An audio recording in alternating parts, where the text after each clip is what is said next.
Bienvenidos, amantes de la literatura. Mi nombre es Maximiliano Alfonso. Soy narrador, escritor, ensayista y quien los acompaña en este magnífico podcast. Y quiero, para poder contextualizarnos, para que cada uno de ustedes, desde sus hogares, oficinas, lugares donde se encuentren, puedan visualizarlo. Estoy ahora mismo en Lisboa, pero para todos los efectos vamos a decir que estamos, porque este es un viaje que estamos haciendo juntos. Y estamos ahora mismo en Lisboa, en lo alto de un antiguo faro de piedra, con el viento trayendo el sabor salado del Atlántico y el murmullo incesante de las olas que rompen allá abajo contra los acantilados. Nuestro equipo de grabación está montado aquí, entre la piedra centenaria y la vastedad del océano, capturando cada susurro de este atardecer que tiñe el cielo de oro viejo y carmesí. Son exactamente las 5:56 de la tarde y el cielo empieza a desvestirse para dar paso a la magnífica noche. Desde aquí, el paisaje es una pintura viva que se extiende hasta donde alcanza la vista. La bruma, esa compañera fiel de la costa portuguesa, comienza a tejer su velo sobre el horizonte, donde el cielo se funde con el mar en una línea casi imperceptible. Las últimas luces del día se aferran a las viejas fachadas de los barrios, pintando de nostalgia los tejados de terracota. El clima nos abraza con una humedad fresca que se pega a la piel y susurra historias de siglos. Arriba, el cielo empieza a salpicarse de las primeras estrellas, diminutas agujas de luz que perforan la oscuridad naciente, testigos silenciosos de todas las vidas que pasaron por estas aguas, por estas calles. Aquí sentimos la arena de Lisboa, que el viento eleva hasta nosotros, esa arena que ha visto llegar y partir imperios, carabelas audaces, sueños de conquista y el regreso, a veces trágico, de aquellos que se atrevieron a desafiar lo desconocido. Este es el espíritu de Portugal, un país que se hizo mirando al mar, que expandió sus horizontes más allá de lo imaginable y que, aún hoy, lleva en su alma la inmensidad de ese océano. Y si bajamos la vista de nuestro faro hacia las estrechas y empinadas calles de Alfama o la Baixa Pombalina, podemos escuchar el rumor de la vida. Quizá a esta hora un vendedor ambulante pregona el último pescado fresco, o el aroma de un café recién hecho se mezcla con el dulzor de un pastel de nata que sale de una panadería. En alguna librería centenaria como la famosa Bertrand, las luces tenues invitan a perderse entre las estanterías. De hecho, hace un momento nos hemos permitido el lujo de sentarnos en una de esas tradicionales cafeterías, en una pequeña mesa de madera con una bica humeante entre las manos. Desde allí hemos observado el pulso de la ciudad, la gente que pasa, el cielo que cambia de tonalidades, el ir y venir de los lisboetas. Nuestra mirada, la mía y la suya, se ha vuelto aguda, casi febril, tratando de recordar y de recorrer los pasos que el gran maestro José Saramago y el que nos trae hoy a este podcast también transitó. Nos hemos preguntado, mientras nos sentábamos en aquel café, ¿qué pensaba él al ver estas fachadas? ¿Qué historias le susurraba el bullicio de este mercado, el aroma de este café? ¿Cómo se filtraba la luz de este cielo en la arquitectura de sus palabras, en la intricada estructura de su pensamiento, que luego se convertirían en vastas novelas? Es esa esencia, ese latido de la vida común, materializando en este viaje lo que buscamos desentrañar. En cada rostro anónimo, en cada conversación fragmentada, en cada página amarillenta de un libro, hemos querido encontrar el eco de su visión del mundo, la chispa que encendió sus ficciones y sus ensayos. El gran maestro José Saramago fue un hombre de la tierra, absorbió también la vitalidad de esta capital, la sabiduría de sus tertulias en cafeterías con aroma a bica y a libros antiguos, la frustración de sus redacciones. Lisboa fue su forja intelectual, el lugar donde su voz se hizo más pública, donde sus ideas tomaron forma. Era el pulso de la modernidad y la memoria viva de la tradición. Todo en uno. Es un lugar donde la historia no solo se cuenta, se respira, se vive con cada paso. Y es desde esa Lisboa vibrante, pero con el alma anclada en la humildad, desde donde nos dirigimos ahora a su verdadera raíz. Yo los invito, por ahora, a que nos acompañen en este magnífico viaje para recorrer los orígenes, la historia, los lugares donde el gran maestro José Saramago construyó una de las literaturas más importantes del siglo XX. Y aquí, en este momento, vamos a viajar imaginariamente, porque ese es nuestro destino final. El verdadero origen de la voz que hoy nos convoca no está en esta Lisboa grandiosa y marítima, es un lugar más íntimo, más anclado en la tierra, aunque su espíritu esté tocado por la vastedad que este mar simboliza.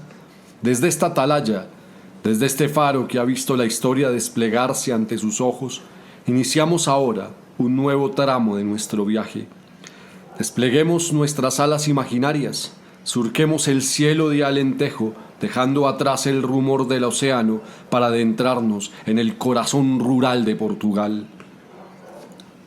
Estamos ahora en una pequeña aldea, un lugar donde la tierra es dura, donde el sol quema implacable en verano y el invierno trae un frío corrotante, donde las vidas se tejen con el sudor de la labor, con el murmullo del viento, entre los olivos y la sabiduría ancestral de quienes viven de la tierra. Una sabiduría que no está escrita en los libros, sino marcada en la piel.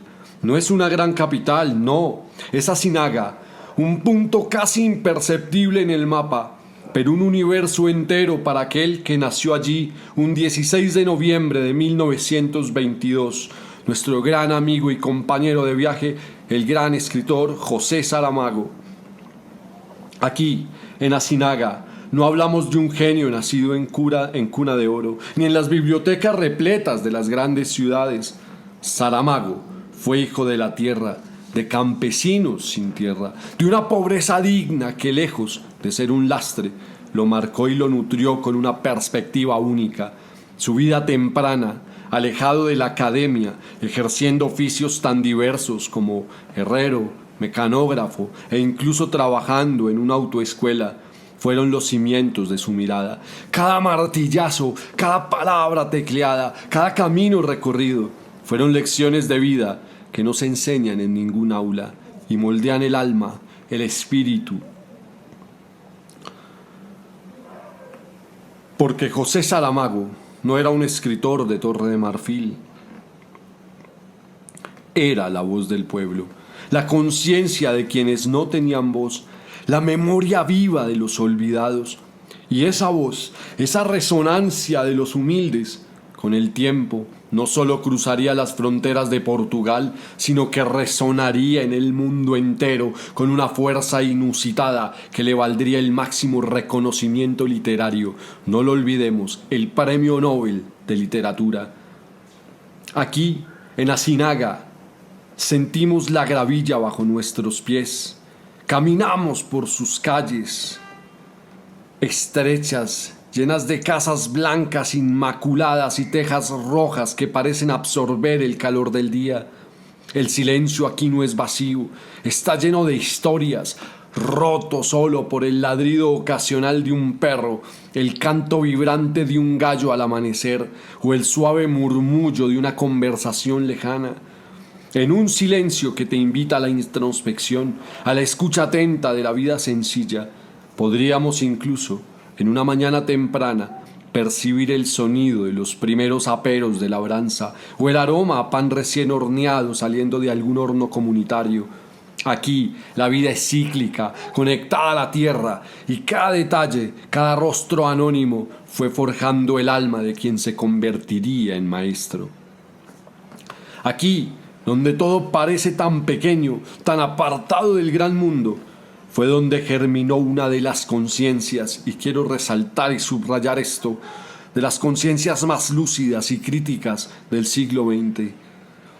Sería necesario levantarnos y quitarnos el sombrero para demostrar nuestra admiración. Pocas veces en la historia se puede presenciar el nacimiento de un hombre de letras como lo fue y lo ha sido José Saramago.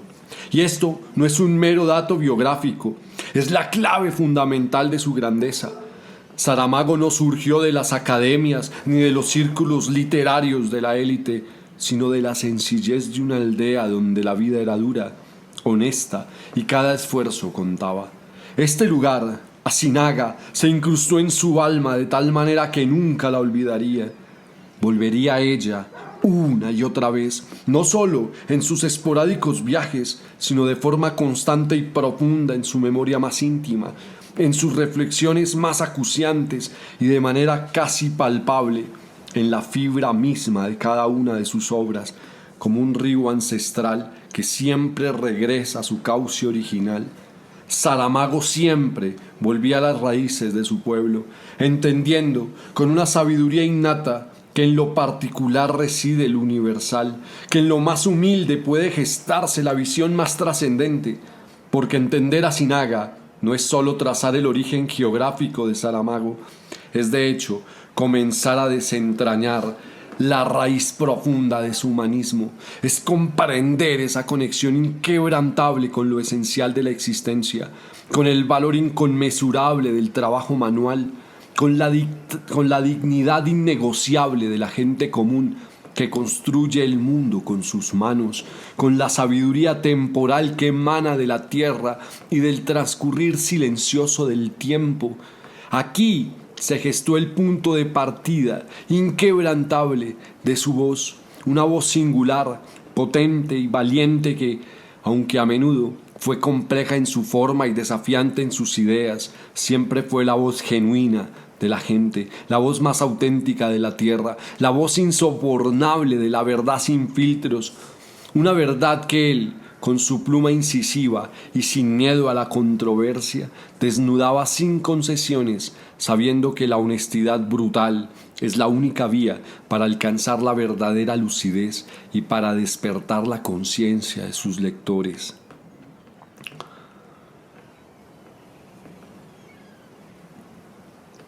Desde esta pequeña aldea, esta semilla de vida y pensamiento, la existencia de Saramago se desplegaría como un río vasto, un río que, a pesar de sus curvas, sus sequías y sus desvíos inesperados, siempre supo a dónde iba, siempre arrastró consigo el sedimento de sus orígenes, y desde aquí, desde este rincón humilde y poderoso, continuaremos nuestro viaje, un viaje que no solo es geográfico, sino también literario y existencial, un viaje que nos llevará por los siglos de la historia de Portugal, por la inmensidad de su mar, por la intrincada y fascinante geografía de la mente del maestro José Saramago.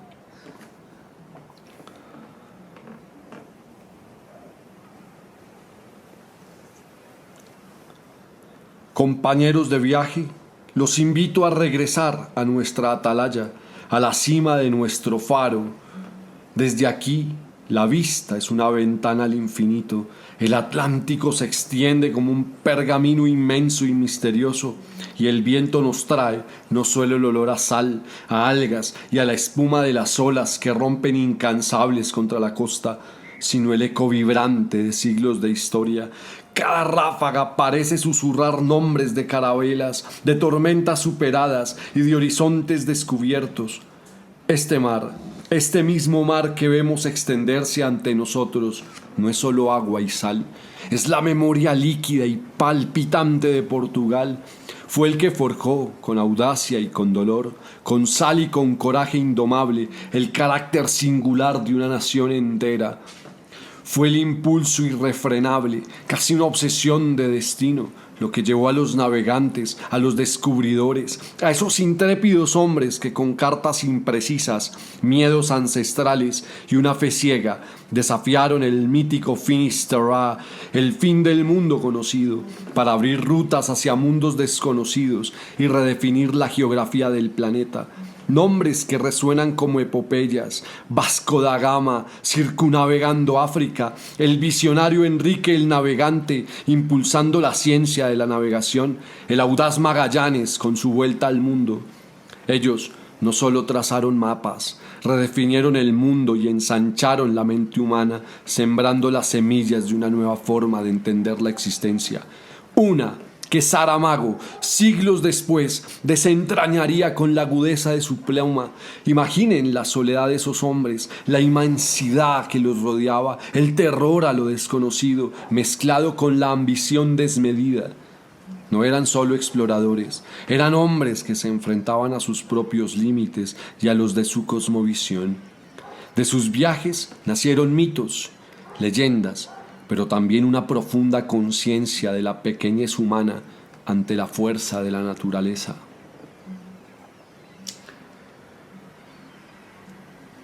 Pero, compañeros, el mar, como la vida misma, no solo trae gloria, fortuna y la euforia de la aventura. Trae también la violencia implacable de las conquistas, las cicatrices de la imposición y el despojo de culturas enteras. Trae la desilusión amarga y el pavor de los naufragios que engullen vidas y esperanzas, transformando el horizonte prometedor en una tumba salada. Trae la ambigüedad moral de los bucaneros y filibusteros que surgieron en la estela de esa expansión imperial, borrando las líneas entre el héroe y el villano, entre la civilización y la barbarie. Es la historia de una flota que dominó el mundo con puño de hierro y vela desplegada, y también de un imperio que inevitablemente conoció su declive, su dolorosa caída. Un declive que no fue solo político o económico, sino también espiritual. La agonía de una nación que tuvo que reinventarse, mirar hacia adentro después de tanto mirar hacia afuera. En esta dualidad entre la luz de la gesta y la sombra de sus consecuencias reside la esencia de la historia portuguesa, un pasado de grandeza que, al mismo tiempo, arrastra el peso de sus contradicciones y de una profunda melancolía por lo perdido. Y es precisamente en ese ir y venir de las mareas de la historia, en esa oscilación entre la grandeza deslumbrante y la caída dolorosa, entre la fe inquebrantable que movía carabelas y la desilusión más profunda al confrontar la realidad, donde se forjó el alma, la conciencia y la visión crítica de José Saramago. Su mente, que absorbía cada contradicción, cada sombra de la historia portuguesa, encontró en el mar no solo un paisaje, sino una poderosa metáfora existencial que resuena a lo largo de toda su obra. Saramago, como el mar, no temía mostrar las corrientes ocultas, las profundidades inexploradas y las verdades incómodas de la condición humana.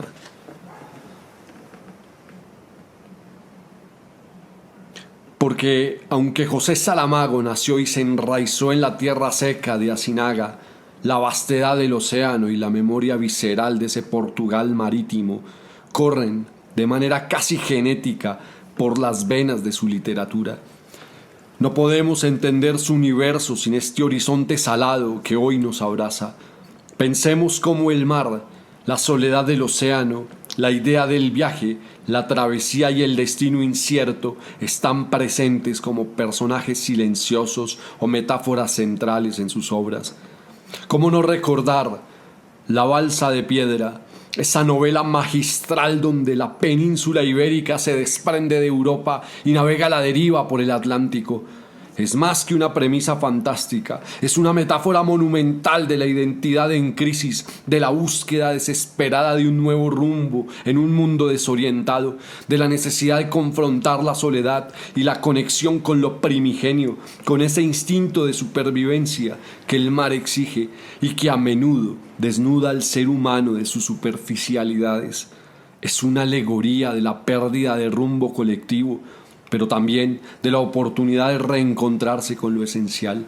Aquí, Saramago utiliza el mar como un escenario para la incertidumbre existencial, para la búsqueda de un nuevo sentido, más allá de las fronteras artificiales y las narrativas históricas impuestas. O la forma en que el mar, a veces como un límite infranqueable que encierra destinos, a veces como una promesa inmensa de lo desconocido y la libertad, asoma en las vidas de sus personajes, en sus dudas más íntimas, en sus anhelos más profundos. La inmensidad abrumadora, la incertidumbre constante, la fuerza indomable e indiferente del Atlántico son un eco persistente de la complejidad y la fragilidad de la existencia humana en toda su obra. Este declive imperial, esta memoria agridulce de la grandeza y la fragilidad de las conquistas sangrientas y las pérdidas irreparables, es el terreno fértil y a la vez espinoso donde Saramago encontró una nueva y revolucionaria forma de narrar, una literatura que no se aferra a las viejas glorias ni a los mitos consoladores, sino que, con una lucidez implacable y una prosa sin puntuación convencional que nos obliga a respirar sus frases, bucea en las profundidades de la condición humana, de la moral colectiva, de la política del poder y de la fe en tiempos de desilusión. Nos obliga a ver el mundo sin velos, como el mar en su vasta e implacable presencia. Revela tanto la belleza sobrecogedora como la cruda realidad de la vida. Es su forma de decirnos que, como los navegantes antiguos, debemos atrevernos a cruzar nuevos mares, no solo geográficos, sino también intelectuales y morales, para comprender nuestra propia deriva y encontrar, quizás, una nueva orilla. Es, en esencia, una relación vital, inquebrantable e indisoluble. El mar forjó el carácter de Portugal, le dio su épica y su melancolía, y ese Portugal con sus luces y sus sombras, con su pasado grandioso y también con su estrepitosa caída, con su alma de navegante audaz y su herida de imperio, forjó, moldeó y empujó a José Saramago a convertirse en la voz que conocemos.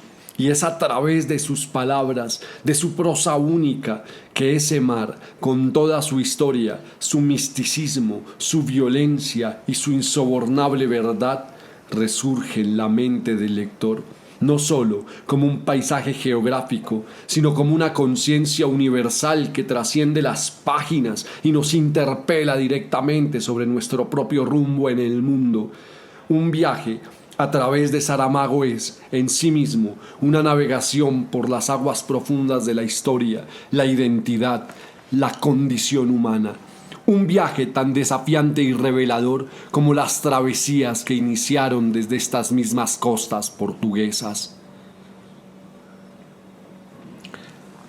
Ahora, en este interludio, les pido a ustedes, mis compañeros de viaje, para este podcast, que por favor me acompañen en los fragmentos que he seleccionado de la gran obra del maestro José Saramago, para que ilumine la vasta geografía de su pensamiento, la singularidad de su escritura. Permítanse ustedes que sus palabras resuenen como el romper de las olas en esta costa, en este momento, aquí en Lisboa, pero en el alma de ustedes. Gracias por acompañarme.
La vida, incluso la más prolongada, incluso la de un viejísimo Matusalén de barbas fluviales, siempre dejará tras de sí sombras calladas, restos incombustibles, islas desconocidas. Ni 60 años más, ni unos impensables 600 años serán bastantes para desbravar las islas, quemar los restos y obligar a hablar a las sombras.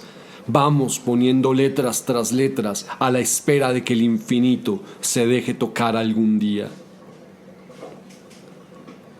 Baltasar no tiene espejos, a no ser estos ojos nuestros que lo están viendo bajar por el camino embarrado hacia el pueblo. Y son ellos los que le dicen: tienes la barba blanca, Baltasar, tienes la frente cargada de arrugas, Baltasar, tienes el cuello como cuero seco, Baltasar, se te caen ya los hombros, Baltasar, no pareces el mismo, Baltasar, pero esto es un defecto de los ojos que usamos, porque ahí viene una mujer, y donde nosotros veíamos un hombre viejo, ve ella un hombre joven, el soldado a quien preguntó un día cuál es su gracia, o ni siquiera ve a ese que es solo un hombre que baja sucio, canoso y manco, 7 soles de apodo, si lo merece tanto cansancio, pero es aún constante sol para esta mujer, no porque siempre brille, sino por existir, escondido de nubes, tapado de eclipses, pero vivo, santo Dios, y le abre los brazos. ¿Quién los abre él a ella? Los abre ella a él. Ambos son el escándalo de Mafra, que se agarren así en la plaza pública y con edad de sobra. Quizá es porque nunca han tenido hijos, o tal vez se ven más jóvenes de lo que son. Pobres ciegos, o puede que sean estos dos los únicos seres humanos que como son se ven. Ese es el modo más difícil de ver. Ahora que están juntos, hasta nuestros ojos son capaces de ver que se han vuelto hermosos. Memorial del convento, José Saramago, fragmento.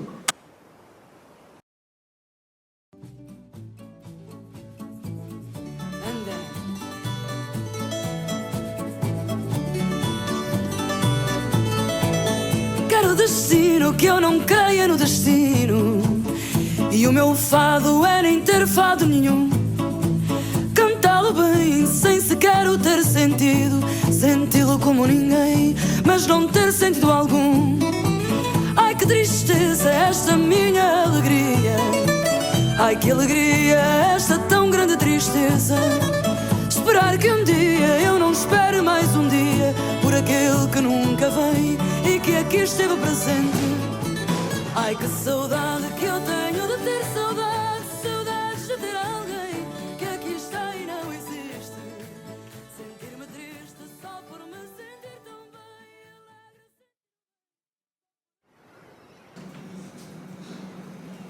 Cuando solo una visión 1000 veces más aguda que la naturaleza puede dar sería capaz de distinguir por el oriente del cielo la diferencia inicial que separa la noche de la madrugada. Despertó el almuedano, despertaba siempre a esta hora, según el sol, y le daba igual que fuera verano como invierno, y no precisaba de ningún artefacto de medir el tiempo, solo de una infinitesimal mudanza en la oscuridad del cuarto. El presentimiento de la luz solo adivinaba en la piel de la frente, como un tenue soplo que pasara sobre las cejas, o la primera y casi imponderable caricia que, por lo que se sabe o cree, es arte exclusivo secreto, hasta hoy no revelado, de aquellas hermosísimas juries que esperaban a los creyentes en el paraíso de Mahoma. Historia del cerco de Lisboa, fragmento.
Permítame, por favor, una pequeña digresión en estos fragmentos.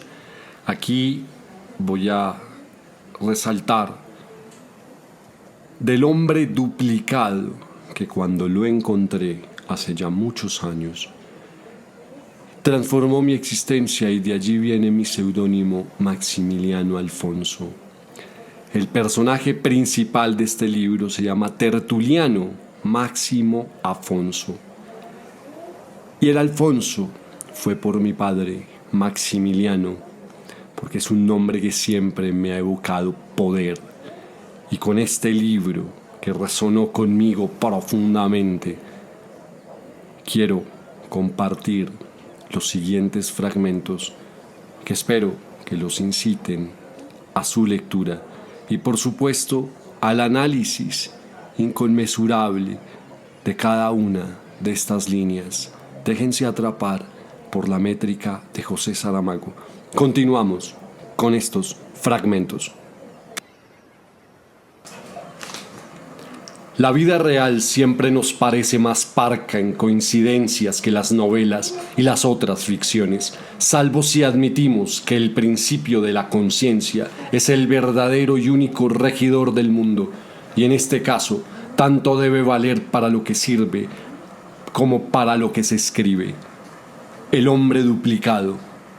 Fragmento, José Saramago.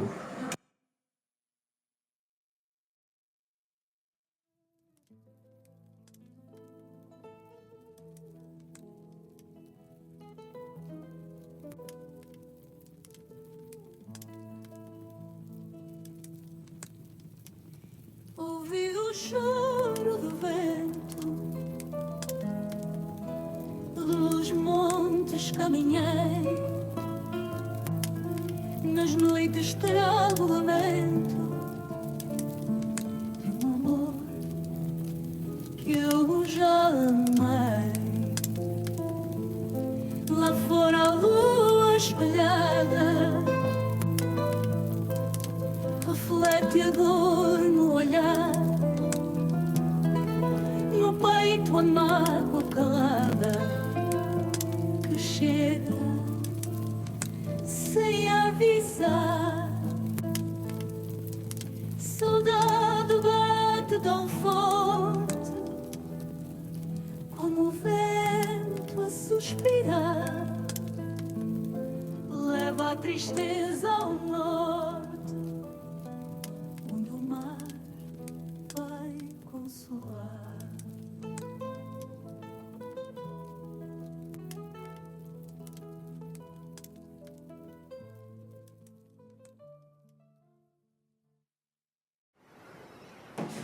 No sabemos todo lo que nos espera más allá de cada acción nuestra. El hombre duplicado. Fragmento, José Saramago.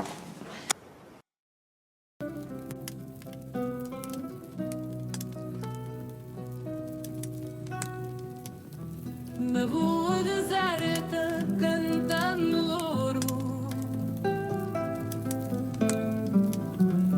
minha tristeza sem qualquer cor.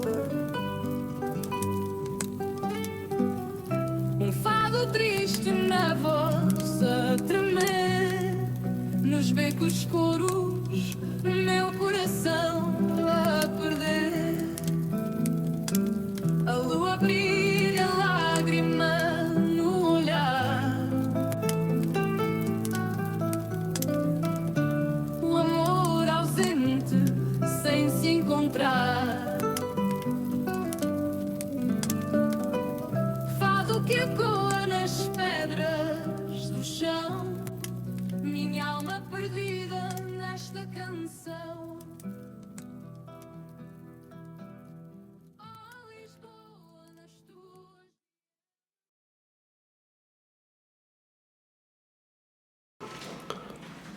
El día ya tenía 24 horas cuando se decidió que las tuviera.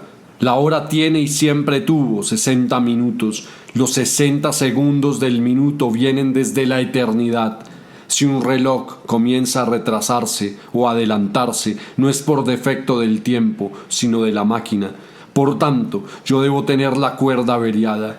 La idea lo hizo sonreír blandamente, no siendo el desajuste por lo que sé en la máquina del tiempo real, sino en la mecánica psicológica que lo mide. Lo que tendría que hacer es procurarme un psicólogo que me reparase la ruedecilla. Todos los nombres. Fragmento. José Saramago.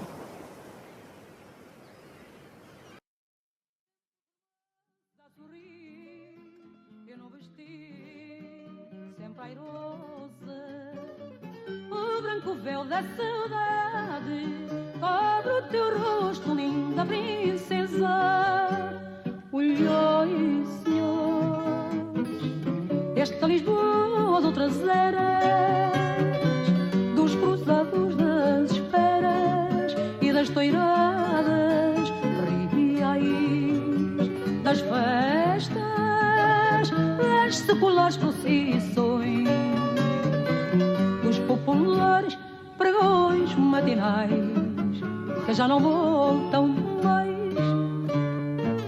Lisboa de ouro e de prata, outra mais linda não vejo, eternamente a cantar e a dançar de contente.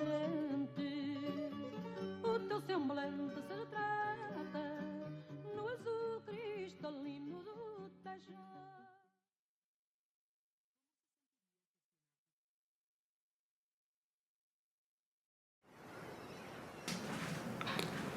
Vino aposta para saber la verdad sobre el terreno de los suicidas. ¿Cuál es la verdad del terreno de los suicidas?, preguntó don José. Que en este lugar no todo es lo que parece.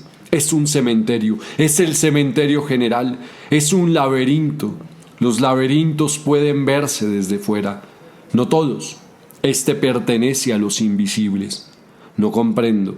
Por ejemplo, la persona que está aquí dijo que el pastor, tocando con la punta del cayado el montículo de tierra, no es quien usted cree. Ninguno de los cuerpos que están aquí enterrados corresponde a los nombres que se leen en las placas de mármol. No me lo creo, se lo digo yo, y los números están todos cambiados. ¿Por qué? Porque alguien los muda antes de que traigan y coloquen las piedras con los nombres. ¿Quién hace eso?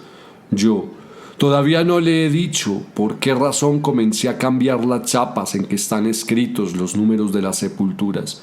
Dudo que me interese saberlo. Dudo que no le interese. Dígame, si fuese cierto, como es mi convicción, que las personas se suicidan porque no quieren ser encontradas, esta de aquí, gracias a la que usted llamó la malicia del pastor de ovejas, quedará definitivamente libre de intromisiones. Todos los nombres. Fragmento. José Saramago.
El imaginario y metafísico diálogo con el techo le sirvió para encubrir la total desorientación de su espíritu, la sensación de pánico que le producía la idea de que ya no tendría nada más que hacer en la vida así, como tenía razones para recelar, la búsqueda de la mujer desconocida había terminado.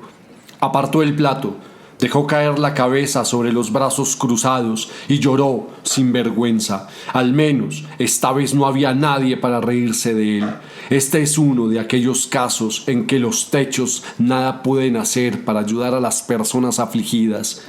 Tienen que esperar allá arriba que la tormenta pase, que el alma se desahogue, que el cuerpo se canse. Todos los nombres. Fragmento. José Saramago.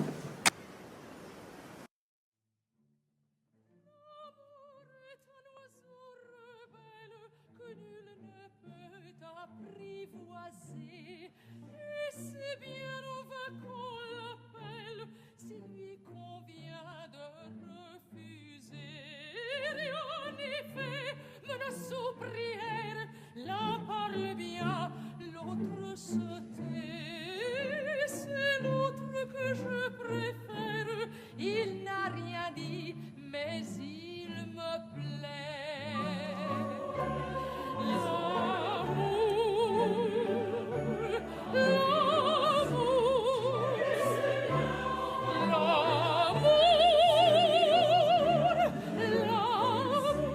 L'amour est un faux de poème. Il n'a jamais connu de loi. Si tu ne m'aimes pas, je t'aime. Si je t'aime, prends garde à toi. Si tu ne m'aimes pas, si tu ne m'aimes pas, je t'aime. Mais si je t'aime,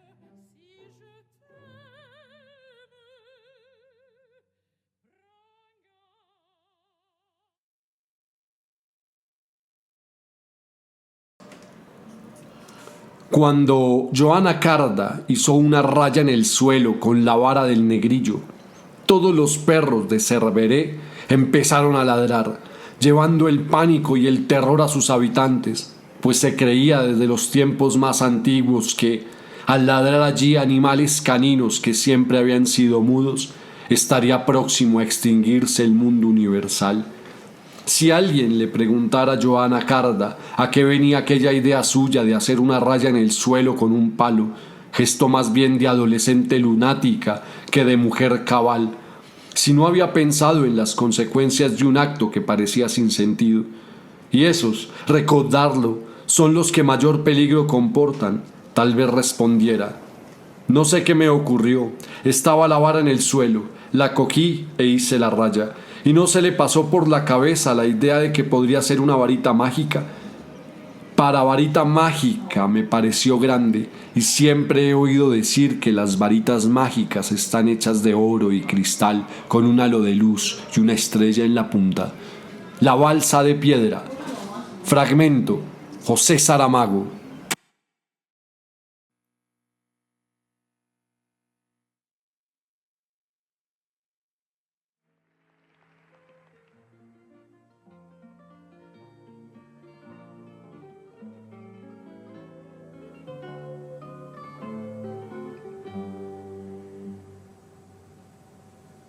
Bem pensado, todos temos nosso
Las vidas no empiezan cuando las personas nacen.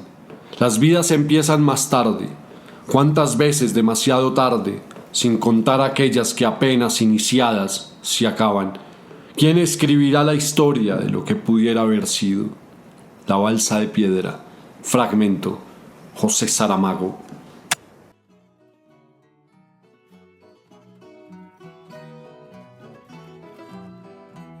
Nasceu à beira do mar, assim se fez marinheiro, fez-se ao mar a navegar e cruzou o mundo inteiro. Chegou primeiro às Índias, ao Oriente, uniu por mares continentes que nos deixou por herança. Nas caravelas, num mar de águas turbulentas, dobrou o cabo das tormentas, que é hoje de boa esperança.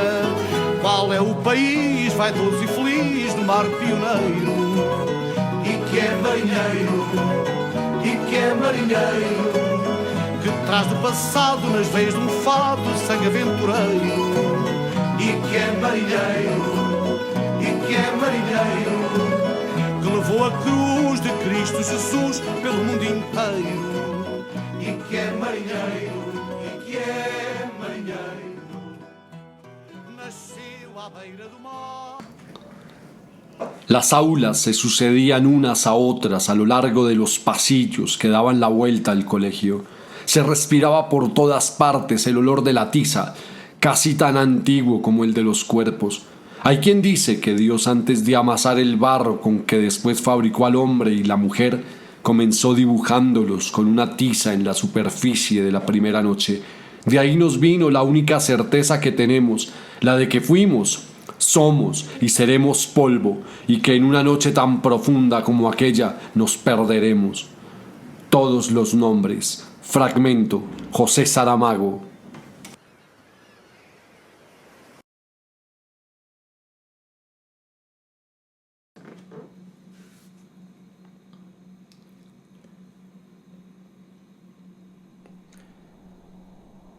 Mis queridos amigos y amigas, compañeros y compañeros de este viaje, ahora vamos a hablar de lo que significó Saramago para el lenguaje, porque fue una completa revolución, y vamos a ir desentrañándolo poco a poco en esta tercera parte, después de haber leído estos pequeños fragmentos que no hacen justicia, por supuesto, a toda su obra, que quedamos cortos, pero fue solo como una pincelada para que ustedes también, desde sus casas, oficinas, desde esos lugares donde ustedes nos escuchan, continúen de manera significativa, puliendo y encontrando las respuestas. Como bien lo decía, Saramago genera una revolución en el lenguaje. Y es que más allá de sus historias, más allá de sus personajes, es su forma de contarlas. Piensen en esa primera vez que abrieron una de sus novelas. ¿Recuerdan la sensación? Esa ausencia de signos de exclamación e interrogación que nos obliga a inferir la emoción. Esa puntuación mínima que no separa diálogos con guiones o comillas que nos fuerza a discernir quién habla. Esa prosa que avanza como un río incesante, casi sin pausas, fundiendo la voz del narrador con las voces de sus personajes en un torrente que, a primera vista, puede parecer caótico, incluso en algunos momentos hasta abrumador, indudablemente, y esto sí lo es, desafiante. Pero no, es un artificio deliberado, una provocación literaria, una genialidad que desarma nuestras convicciones lectoras para construir una nueva forma de entender el mundo a través de la palabra. Muchos críticos y lectores lo vieron. Al principio como una rebeldía caprichosa, una excentricidad innecesaria de un autor que, ya maduro y consolidado, decidió romper con las convenciones gramaticales y sintácticas más arraigadas, y en parte, quizá lo fue, una rebeldía necesaria contra una norma que él sentía que ahogaba la verdadera esencia de la comunicación. Pero, sentado aquí, mirando cómo las olas no se detienen, cómo el río Tajo sigue su curso sin una sola barrera visible hasta el mar, en un fluir constante y sin descanso, uno empieza a entender que el estilo de Saramago no era un simple capricho de artista o una pose intelectual. Era una profunda declaración de principios, una búsqueda incansable de la verdad a través de la oralidad, un intento de devolverle a la escritura la fluidez orgánica del pensamiento y de la conversación humana, tal como se desarrolla en la mente y la voz. Imaginen que Saramago nos estuviera hablando ahora mismo, aquí a nuestro lado, con esa voz grave, pausada, pero de convicción inquebrantable que lo caracterizaba. Él no se detendría rígidamente por cada coma o punto y coma. Su relato fluiría. Las preguntas serían implícitas en la entonación de su voz, las exclamaciones contenidas en la fuerza de sus palabras y la cadencia de su relato. Su prosa es la transcripción magistral de ese monólogo interior colectivo, de ese río de conciencia que no obedece a las reglas académicas impuestas, sino a la respiración natural del pensamiento, al pulso vital e imparable de la narración oral. Y ahí radica la magia y también el desafío que nos proponía. Saramago nos obliga a convertirnos en coautores, en participantes activos de la lectura. No nos da todo digerido, nos pide que seamos nosotros quienes asignemos el tono, la pausa, la inflexión, que distingamos las voces en el coro de su narrativa. Nos exige que respiremos sus frases, que encontremos el ritmo inherente en ese aparente laberinto de palabras, que nos sumerjamos en las profundidades de lo que se narra sin el salvavidas de la puntuación convencional. Es un poco como navegar en este estuario sin boyas ni señales claras, donde la experiencia y la intuición del navegante son esenciales para no perderse. Él confiaba ciegamente en la inteligencia y la sensibilidad de su lector, en su capacidad para ir más allá de la convención y zambullirse sin temor en las profundidades de lo que se nos narra, desvelando capas de significado que una prosa más convencional no permitiría. Quizá por eso es fundamental que cuando tengamos los libros de Saramago, cuando estemos sumergidos en sus relatos, cuando estemos leyendo El cerco de Lisboa, cuando estemos en El hombre duplicado, cuando leamos ensayos sobre la ceguera, cuando miremos a profundidad las intermitencias de la muerte, lo podamos comprender como un mecanismo de un diálogo interno entre el lector y el libro, los personajes, porque cuesta trabajo discernir la voz de cada uno, y esto hace parte de la genialidad del gran maestro José Saramago. La génesis de este estilo no fue inmediata. Saramago mismo confesó que en sus primeros escritos era un autor normal en cuanto a la puntuación. Fue con Levantado de suelo, la novela que marcó su gran giro y que bebía directamente de sus experiencias en Asinaga, donde este estilo embrionario comenzó a tomar forma. Él buscaba una voz que se pareciera a la de los campesinos analfabetas de su infancia, a estas historias contadas oralmente alrededor de la lumbre, donde las pausas no son gramaticales sino respiratorias, donde los turnos de la palabra se intuyen y las voces se entrelazan sin guiones, porque todos forman parte de una misma conversación, de una misma memoria colectiva. Hay una anécdota, casi legendaria, que ilustra su inquebrantable convicción. Se cuenta que al principio sus editores en Portugal y en el extranjero, alarmados por la aparente falta de corrección de su manuscrito, se resistían a publicar sus libros con esa puntuación tan particular. Le pedían, casi que le suplicaban, le rogaban que volviera a los cánones, que normalizara sus textos para facilitar la lectura. Pero Saramago, con su testarudez de Azinaga, con esa convicción inquebrantable que lo caracterizó hasta el final de sus días, se negó rotundamente. Él sabía que ese estilo no era un ornamento, sino que era intrínseco a su voz, a su pensamiento, a su mensaje. Decía con una calma serena, pero una firmeza de granito, que si cambiaba la puntuación, cambiaría el libro mismo, porque su forma era tan inseparable del fondo como la piel lo es del cuerpo.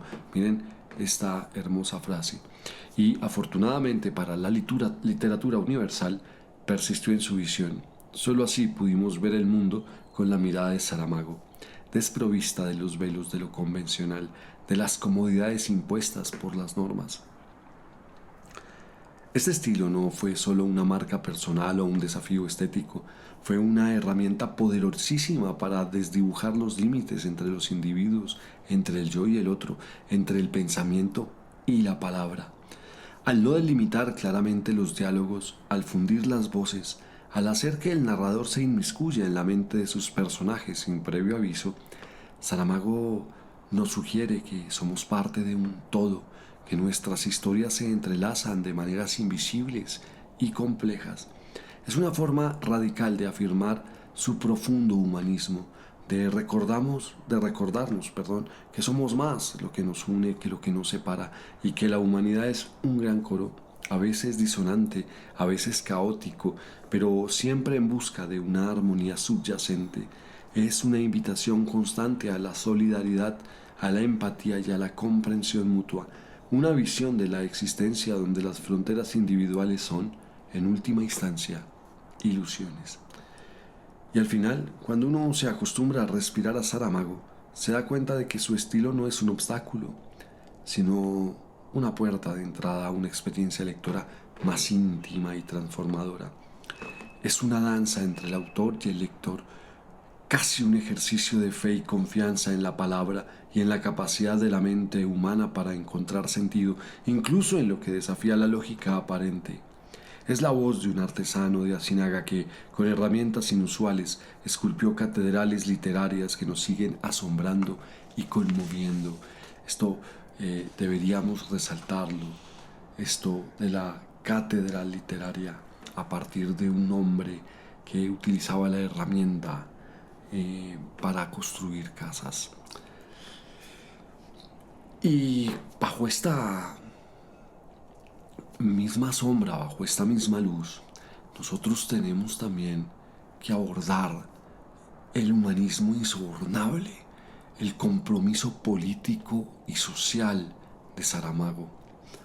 Aquí vamos a tomarnos no una pausa, sino a reflexionar un momento, porque cuando se tiene la capacidad de influir sobre las personas, también hay una responsabilidad importante. Y creo que, en mi opinión, y a lo largo de los podcasts que iremos haciendo, yo siempre daré mi opinión. No me gustan ni los youtubers ni los podcasters que no son capaces de sumergirse y decir, esta es mi visión de las cosas. Yo sí la tengo, y creo que Saramago en eso fue magnífico. Y perdóneme en esta breve descripción, pero es necesario hacerla. La noche ha caído por completo sobre Lisboa. Desde este faro, que ahora es nuestro, el viento trae ahora el gélido abrazo del Atlántico, mezclado con el aroma persistente a sal y la dulzura lejana de las flores de azahar. Las olas, allá abajo, no cesan su martilleo contra los acantilados, una banda sonora constante que nos recuerda la fuerza implacable de la naturaleza y de la historia. Levantamos nuestras copas de vino, tintinean ahora en la oscuridad, y el sabor amargo y terroso se mezcla con el aire salado. Encendemos un nuevo cigarrillo. Su brasa efímera se enciende y apaga con cada calada, y un pequeño faro personal se convierte en medio de esta inmensidad, de esta oscuridad.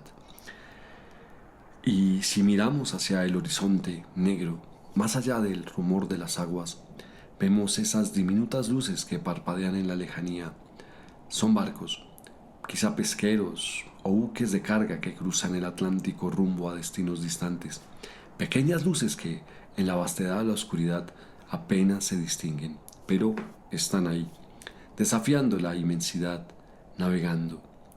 Son, en cierto modo, un reflejo de lo que Saramago representó. Una luz insobornable en la inmensidad, un faro de conciencia en un mar a menudo turbulento de injusticias y olvidos. Porque la obra de José Saramago, más allá de su estilo único, es un testimonio vital de un humanismo radical. No fue un escritor que se conformara con la belleza de las palabras o con la construcción de ficciones complejas por el mero placer estético. Para él, la literatura era una herramienta, una trinchera, un campo de batalla desde donde se podía y se debía interpelar al poder, denunciar la injusticia y dar voz a los silenciados. Su escritura fue en esencia un acto político, una constante revisión de la historia y del presente. Saramago siempre tuvo claro su lugar, al lado de los desfavorecidos, de los que no tienen voz. Creció en Asinaga, en la pobreza de campesinos sin tierra, y esa experiencia vital se incrustó en su alma y en cada una de sus letras. Yo no creo que hubiese en él la pose del intelectual de Torre de Marfil. Su compromiso era visceral. Él no escribía sobre el pueblo, sino desde el pueblo, para el pueblo. Era el gran cronista de la dignidad del hombre común, del obrero, del marginal, del que se rebela contra lo impuesto. Vamos a reflexionar un poco en cómo sus novelas, incluso las más fantásticas o alegóricas, son espejos brutalmente honestos de nuestra sociedad. En Ensayo sobre la ceguera, ¿qué vemos? No solo una pandemia física, sino una ceguera moral y social, la descomposición de la convivencia, la fragilidad de las instituciones ante la crisis. Es una crítica feroz a la indiferencia, al egoísmo, al miedo que anula la humanidad. Y en Ensayo sobre la lucidez, la contraparte nos plantea la subversión de la democracia a través del voto en blanco masivo, una lúcida y desafiante parábola sobre el poder del individuo frente a un sistema que se cree invulnerable. Saramago nos obliga a vernos a nosotros mismos en esas páginas, a confrontar nuestra propia ceguera y nuestra propia lucidez. Su compromiso no se limitó a la escritura. Saramago fue un militante comunista hasta el final de sus días, una postura que le valió no pocos sinsabores y la incomprensión de muchos, pero él no claudicó. La firmeza de sus convicciones fue una constante en su vida. Recuerdo que tras la publicación de El Evangelio según Jesucristo, que si mi memoria no me falla fue en 1991, el gobierno conservador portugués, presionado por la Iglesia Católica, vetó su candidatura al Premio Literario Europeo. Consideraron que su obra era ofensiva para los valores nacionales. Esta decisión, una censura velada en pleno siglo XX, no hizo más que reforzar su posición y lo impulsó a tomar una decisión crucial: el exilio voluntario a Lanzarote en las Islas Canarias. Y aquí una nueva arista. Ese exilio no fue una retirada, fue un acto de resistencia y dignidad. Lejos de apagar su voz, Lanzarote, esa isla volcánica de belleza áspera, se convirtió en un nuevo faro desde donde su voz resonó con más fuerza, si lo puedo decir.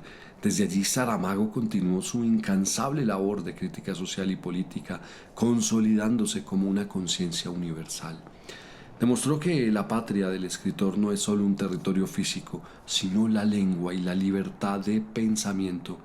El exilio no fue un castigo, sino la confirmación de su insobornable independencia intelectual.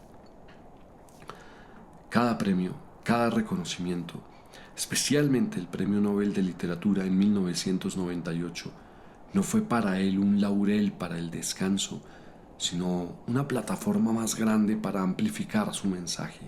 Utilizó cada tribuna, cada discurso para hablar de los desposeídos, de la necesidad de una ética global, de la urgencia de cambiar un mundo que consideraba injusto. Él era el vigilante moral, el que, como esas luces lejanas en el Atlántico, nos recordaba que hay otras formas de ver, otros caminos posibles. Saramago nos enseñó que la literatura no es un escape, sino una inmersión profunda en la realidad, por incómoda que sea, que el verdadero arte no se limita a entretener, sino a despertar conciencias, a sacudir el letargo, a obligarnos a mirar esas luces parpadeantes en la oscuridad y a preguntarnos por qué están ahí, qué significan. Su obra es un grito de humanidad, un recordatorio constante de que somos responsables de... Queridos oyentes, la noche se ha vuelto profunda. Desde lo alto de nuestro faro alzo la mirada y el cielo se despliega ante nosotros como un tapiz inmenso, constelado de diamantes lejanos, millones de estrellas, cada una un sol inabarcable. Parpadean en la oscuridad cósmica. El escenario es magnífico, es simplemente hermoso. La Vía Láctea, esa estela de luz difusa, se extiende como un río celestial, recordándonos la inmensidad vertiginosa del universo y la insignificancia aparente del hombre en su vasto silencio. Y mientras el viento, que creo que se puede escuchar, que minutos antes traía el sabor a sal del Atlántico, ahora parece susurrar secretos antiguos, trayendo ecos de preguntas que la humanidad se ha hecho desde el alba de los tiempos. Sienten de pronto ustedes esa brisa que nos roza el rostro, esa que acaricia nuestro cabello. Es el eco del maestro José Saramago, que ha venido a sentarse a nuestro lado en este faro, a esta hora. Ha venido de muy lejos, de ese Alentejo que lo forjó, del exilio en Lanzarote que lo reafirmó, de la infinidad de sus propias palabras que lo inmortalizaron. Está aquí con nosotros. Su energía es palpable en el aire salado. Su mirada profunda se intuye en la vastedad del océano. Nos ha traído su cigarrillo, ya saben, ese que fumó y que fumó hasta el final y lo ha encendido. La brasa, efímera pero constante, se enciende y apaga con cada palabra. Un pequeño faro personal en esta inmensidad. Y ha vertido vino además en nuestras copas, ese vino robusto de su tierra que ahora bebemos en silencio, escuchando el rugido lejano de las olas. Creo ustedes pueden percibirlo en el audio. Es el maestro que nos habla, no con palabras audibles, sino con la presencia de su genio, con el peso de su lucidez, con la calma de quien ha visto mucho y lo ha comprendido todo. Nos habla a través de la noche estrellada, a través del susurro del viento, a través de la luz lejana de los barcos en el Atlántico, pequeñas luces que desafían la inmensidad que navegan. Y es precisamente en este mismo escenario de interrogantes, bajo esta misma bóveda estelar, donde el maestro nos invita a entender otra de las grandes vertientes de su pensamiento, su ateísmo confeso y radical, y su incansable revisión de los mitos y dogmas que han moldeado la conciencia humana. Él, que miraba las estrellas no como la obra de un creador, sino como la manifestación de un universo indiferente, no susurra. El hombre es el único artífice de su destino y de su moralidad.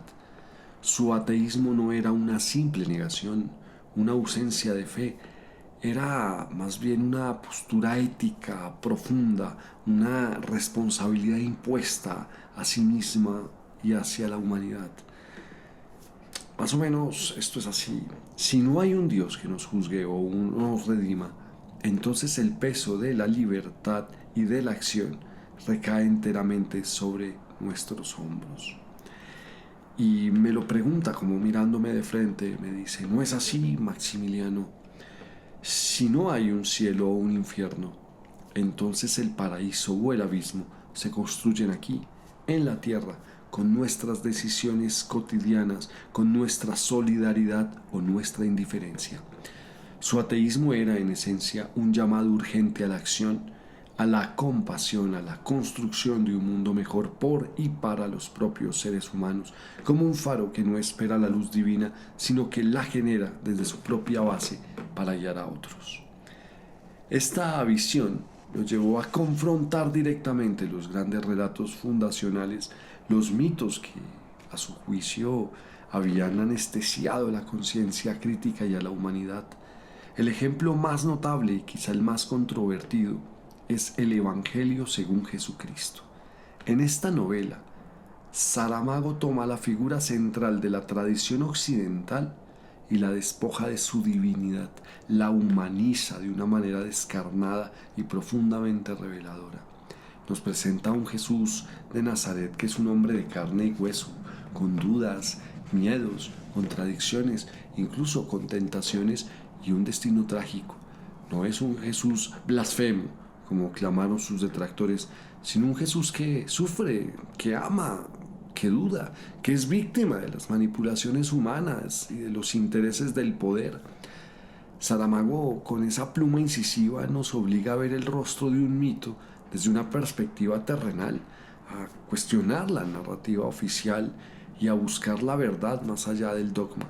Es como si nos dijera, atrévanse a ver más allá de la ceguera impuesta. Para Saramago, cuestionar no era destruir, sino liberar el pensamiento. Al revisar estas historias sagradas, nos invitaba a despojarlas de su aura divina para poder entender su impacto humano, social y político a lo largo de los siglos. Fue una manera de decir, miren, estos mitos los hemos creado nosotros, los humanos, y podemos reinterpretarlos, podemos buscarles un nuevo sentido, podemos desvelar lo que esconden sobre nuestra propia historia y nuestra naturaleza. Una verdad que se revela cuando uno se atreve a mirar los cimientos. Y esta revisión de los mitos se conecta intrínsecamente con otro concepto fundamental en su obra, la identidad y la otredad. En un universo donde los viejos anclajes religiosos se desvanecen, ¿quiénes somos realmente? ¿Cómo nos definimos? El maestro nos susurra al oído que la identidad no es una fortaleza inexpugnable. Saramago explora incansablemente la fragilidad de la identidad individual cuando se ve confrontada con la masa, con el poder, con la alteridad. En Ensayo sobre la ceguera, la pérdida de la vista despoja a los personajes de sus nombres, de sus roles sociales, reduciéndolos a su pura humanidad más básica, a su instinto de supervivencia. En ese anonimato forzado, en esa ceguera colectiva, la identidad se diluye y solo se reafirma a través de los lazos de la solidaridad o la crueldad con el otro. La otredad para Saramago es un espejo ineludible. Al mirar al otro, al que es diferente, al que no conocemos, al que excluimos, nos estamos mirando a nosotros mismos. Sus personajes a menudo se encuentran en situaciones donde su identidad se ve cuestionada, donde las etiquetas sociales se caen a pedazos, obligándolos a confrontar su verdadera esencia. ¿Soy mi nombre? ¿Soy mi profesión? ¿Soy mi historia? O, como sugiere sutilmente, soy la suma de mis interacciones con los demás, la huella que dejo en el otro y la que el otro deja en mí. Su obra es un constante recordatorio de que la identidad no es una definición estática, sino un tejido complejo de relaciones, memorias y decisiones que se construyen y reconstruyen en el día, en el constante vaivén de las interacciones humanas. José Saramago, con esa mirada inquieta que le venía de su origen campesino, de su escepticismo radical y de su profunda fe en el ser humano, nos invitó a mirar el cielo con ojos críticos, a desmantelar los ídolos de barro y a construir nuestra identidad sobre cimientos de razón, ética y compasión. Él, el maestro, no nos dio respuestas fáciles, sino las preguntas correctas para que, como buenos navegantes, encontráramos nuestras propias estrellas guía en la noche. Nos dejó el gran desafío de ser, en esta inmensidad, no solo una diminuta luz parpadeante en el océano, sino un faro consciente, autónomo y responsable de su propio destino y del destino colectivo. Su voz, su energía, su presencia íntima, como el viento que nos susurra en este momento al oído, nos dice que el verdadero milagro está en la humanidad misma.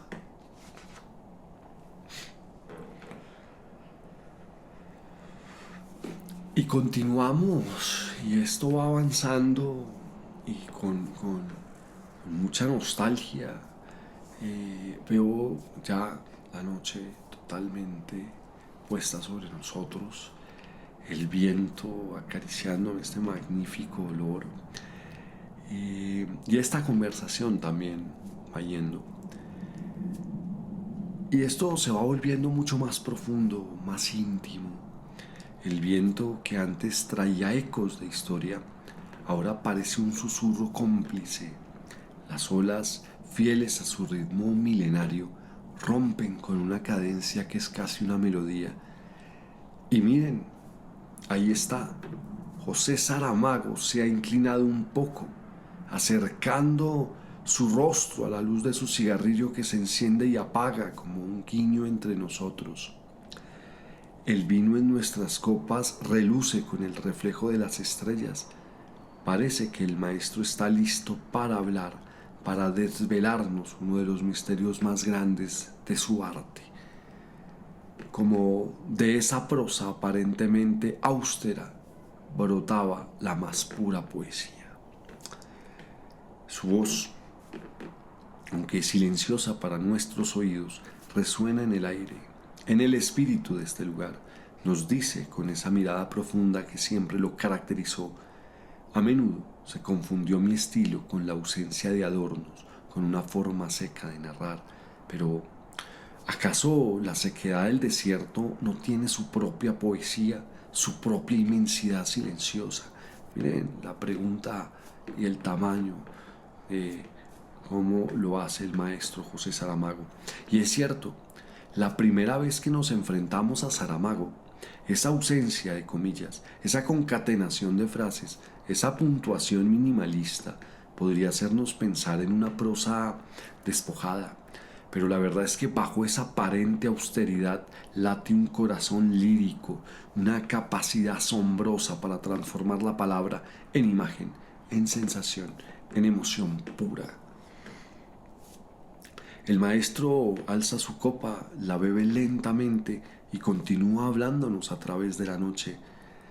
Y nos sigue relatando: mis oraciones no buscaban la rima fácil ni el verso medido, buscaban la respiración del pensamiento, el fluir del habla, de la cadencia de la vida misma. Y ahí está la clave: su prosa, lejísimos de ser un mero vehículo para la trama, es una danza cuidadosamente coreografiada de palabras, donde la elección de cada término, la construcción de cada frase, la inesperada aparición de una metáfora nos transportan a un nivel de comprensión casi sensorial. Pensemos en cómo describe la luz en Ensayo sobre la ceguera, no solo como ausencia, sino como un blanco luminoso, una leche que lo inunda todo. Es una descripción que va más allá de lo visual, es una experiencia, una sinestesia. Miren el mar, queridos oyentes. Él lo mira también. Su mirada perdida en el horizonte nos dice: el mar no necesita comas para ser inmenso. El viento no detiene su mensaje con guiones. Mi escritura buscaba esa misma libertad, esa fluidez natural que el mundo tiene. Y aquí está el milagro, en sus manos. El lenguaje se convierte en una cámara lenta de la existencia, permitiéndonos saborear cada detalle, cada sombra, cada rayo de luz, que una prosa más convencional pasaría por alto. Hay una musicalidad inherente, un ritmo que se descubre al leer en voz alta, al permitir que las palabras se encadenen y formen una melodía propia, una sinfonía de sentido y emoción que a menudo se esconde bajo la superficie. Incluso cuando narra lo más crudo, lo más absurdo, hay una poesía subyacente que dignifica la experiencia humana. No hay un solo vocablo gratuito.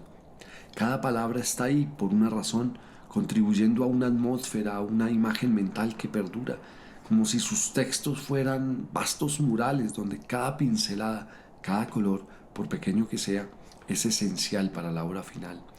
Es una prosa que pide ser degustada, no simplemente leída. Exige que el oyente, que el lector se detenga, que respire con ella, que sienta el peso de cada palabra, que se pierda en la belleza de su construcción. No es un camino directo, es un sendero sinuoso por un jardín de palabras donde cada curva revela una nueva flor, una nueva fragancia. El maestro da otra calada a su cigarrillo, yo puedo verlo. La brasa ilumina por un instante su rostro pensativo. Nos mira a los ojos, uno por uno, y susurra como un secreto compartido entre viejos amigos. Lo que yo quería era que el lector se sintiera cómplice de mi propia respiración, que no hubiera barreras entre lo que sentía y lo que escribía. Y esa es la esencia de su poesía. No es la que se mide en rimas o estrofas, sino la que se reside y la que reside en la conmovedora honestidad de su mirada, en la capacidad de su prosa para desvelar la profundidad humana que subyace en cada historia, en cada personaje, en cada silencio. Es una poesía de la conciencia, de la reflexión, del asombro ante la vida y sus complejidades. Es la poesía de la verdad sin adornos, pero con el alma al desnudo.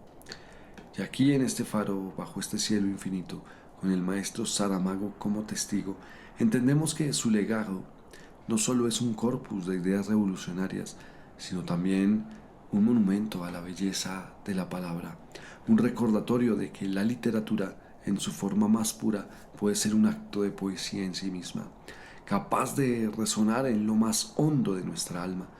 Y es que, parafraseando al cantautor guatemalteco Ricardo Arjona, José Saramago está vivo, pasa todas las mañanas, porque aquí lo que se ama nunca muere.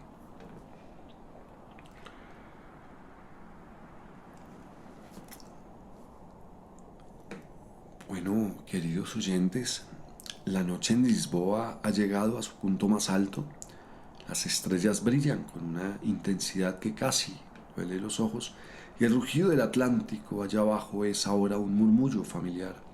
Nuestro vino está casi terminado y la brasa del cigarrillo del maestro José Saramago se apaga lentamente, dejando solo un rastro de humo en el aire salado. Saramago se ha levantado en silencio, su figura recortada contra el horizonte inmenso, y nos mira con esa sabiduría que parece absorber toda la luz del cosmos. Es el momento de la despedida, pero también de la celebración de un legado que, como este faro, se alza inquebrantablemente ante el tiempo. Fue en 1998 cuando el mundo entero, y no solo el mundo de las letras, volvió su mirada hacia este hombre de origen humilde, nacido en Asinaga y forjado en el exilio. El Premio Nobel de Literatura llegó a sus manos. Para muchos fue el justo reconocimiento a una trayectoria literaria sin parangón, a un estilo que había desafiado las convenciones y a una voz que nunca cayó, que nunca se silenció ante la injusticia. Pero para Saramago el Nobel no fue una corona para el descanso ni el punto final de su camino. Fue, como él mismo lo interpretó, una plataforma más grande, un megáfono universal para sus ideas, para su incansable defensa del humanismo, para su crítica al poder y su llamado a la conciencia. Él no dejó de escribir, No dejó de pensar, no dejó de interpelar. Cada discurso, cada aparición pública se convertía en una lección de ética, en un llamado a la responsabilidad individual y colectiva. Su voz, que ya resonaba, se hizo atronadora, capaz de alcanzar los rincones más alejados del planeta. El Nobel no lo domesticó, al contrario, lo liberó para ser aún más José Saramago, para ser aún más crítico, para ser aún más incómodo para quienes se aferraban a las verdades absolutas. Y entonces, el 18 de junio de 2010, en Lanzarote, la isla que se convirtió en su refugio y en su último hogar, el maestro José Saramago nos dejó. Su corazón, ese que bombeó tanta lucidez y tanta compasión, dejó de latir. El silencio, ese el que había subvertido en sus páginas, se adueñó de su figura. Pero aquí, en nuestro faro, mirando la estela que su luz dejó en el vasto océano de la literatura, sabemos que su muerte no fue el fin de una voz, sino el tránsito hacia la inmortalidad de su obra. Porque la trascendencia de José Saramago no reside solo en los premios o en las ventas de sus libros, reside en la pertinencia implacable de su pensamiento para el siglo XXI. Sus novelas, que a menudo parecen profecías, nos siguen hablando con una claridad escalofriante sobre los desafíos de nuestra época. La ceguera social, la pérdida de valores, el poder de los medios, la fragilidad de la democracia, la crisis de la identidad en un mundo cada vez más fragmentado. Él nos enseñó que el miedo puede hacer que perdamos nuestra humanidad, pero también que la solidaridad y la lucidez son los únicos caminos para reencontrarnos. En un mundo donde la información se consume sin pausa, donde la verdad se distorsiona y la conciencia se adormece, la obra de Saramago es un antídoto poderoso. Nos obliga a detenernos, a pensar, a cuestionar, a respirar la realidad con una profundidad que pocos logran. Nos recuerda que la literatura no es solo evasión, sino una lámpara que ilumina las oscuridades del alma humana y de la sociedad. Su legado es un faro encendido para las generaciones futuras, una invitación a ser ciudadanos críticos, a no aceptar las narrativas impuestas, a construir un mundo más justo con nuestras propias manos, tal como él creía fervientemente. Así que, mis queridos oyentes, compañeros de viaje que nos han acompañado hasta este momento y en esta travesía por el universo de José Saramago, su voz sigue viva, su energía nos envuelve, su pensamiento nos guía, como bien parafraseamos a Ricardo Arjona. José Saramago está vivo, pasa todas las mañanas, porque aquí lo que se ama nunca muere y nosotros lo amamos, a él por supuesto y a su obra. Y así, con la noche ya profunda y la inmensidad del Atlántico como testigo, nuestro viaje por la mente y el corazón del maestro José Saramago ha llegado a su fin. Ha sido una travesía intensa, reveladora, que nos ha invitado a mirar el mundo con otros ojos, a escuchar con otra atención. Si este viaje ha resonado en ustedes, si las palabras del maestro les han conmovido o provocado, si sienten que este espacio aporta algo valioso a su día a día, les pido humildemente que consideren apoyarme. Como saben, este podcast se hace con pasión, con investigación y con la profunda convicción de que la cultura y el pensamiento deben ser accesibles. No cuento con ningún apoyo externo ni grandes patrocinios, solo con el entusiasmo de nuestro equipo. Cualquier donación, por pequeña que sea, nos va a ayudar a mantener encendido este faro, a seguir creando contenido de calidad, a seguir trayéndoles viajes como este. Encontrarán los detalles para apoyarnos en la descripción de este episodio. Gracias de corazón por habernos acompañado en esta inmersión profunda. Nos despedimos y me despido por ahora, pero que la obra de Saramago, como este faro en la noche, siga esperando por ustedes. Y el martes, con un nuevo podcast, un nuevo episodio, veremos quién es el maestro al que ahora y desde dónde empezaremos nuestro viaje. Muchísimas gracias. No olviden, mi nombre es Maximiliano Alfonso, soy escritor, narrador y ensayista y estoy feliz de estar con ustedes en esta nuestra mansión literaria.